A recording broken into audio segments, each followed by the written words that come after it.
Hi, this is Lily. Welcome to Live in 4D. If you know you're one of those types of people where you have a complex inner world and you often maybe don't feel heard by an outside person or easily categorized into their perspectives of you, if you are developing deeper rooted relationships where you actually do care about being seen for the trueness of your internal world, there are some things that are important to be able to lengthen conversations between self and other when you're not feeling truly heard, such that the connection and the creation of intimacy can happen. So 3 somatic techniques for yourself when in dialoguing with other include: you can have some pebbles, beach pebbles worn down by the ocean that are soft to touch, and like meditational stones, you can be rolling them around in your hands to not get you so caught up in your cognitive weave of attempting to make sense and attempting to feel heard and understood by others. So this acts like an external fulcrum. In the last segment, I talked about that grounding cord with respect to your soma cueing. This is a little different because it's not just from within yourself. You're actually using a tangible external tool.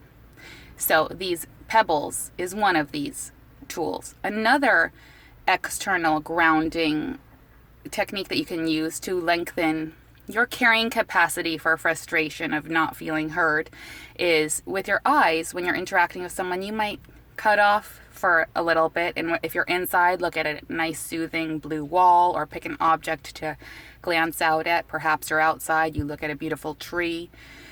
You ground yourself in this way so that you're still present and engaged in the conversation, yet at the same time, you're not going to be fully floating off in that cognitive platform, losing your grounding and or emotional control, and reacting in ways which you might later regret and or which might distance the relationship.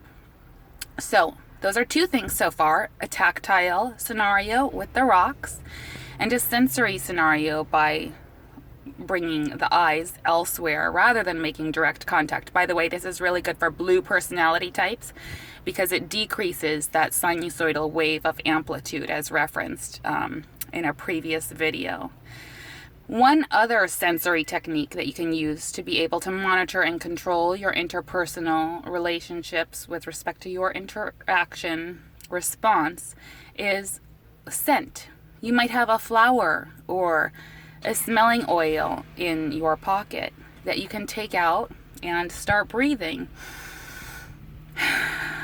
Something soothing for you so that you're reminding yourself, A, to breathe, and B, there are medicinal homeopathic benefits to these scents in terms of calming yourself. One quick thing about scents is that just because something worked for you last week or last month doesn't mean that that same aromatherapy is going to help soothe you this month. Variables change. And so it's important for you to stay true to yourself and your own sensing abilities, and go back to the store periodically and check in and smell a bunch of different aromatherapies and see what one fits well for you that particular week or month. So utilize these 3 soma experiencing type of scenarios with respect to your relationships, and you'll have much more finesse and control over your inner emotions and the things you say and the connections with self and other, because you're blocking your own wounded ego from past childhood hurts and not being heard and lifelong, continual added stuff. Okay, good luck.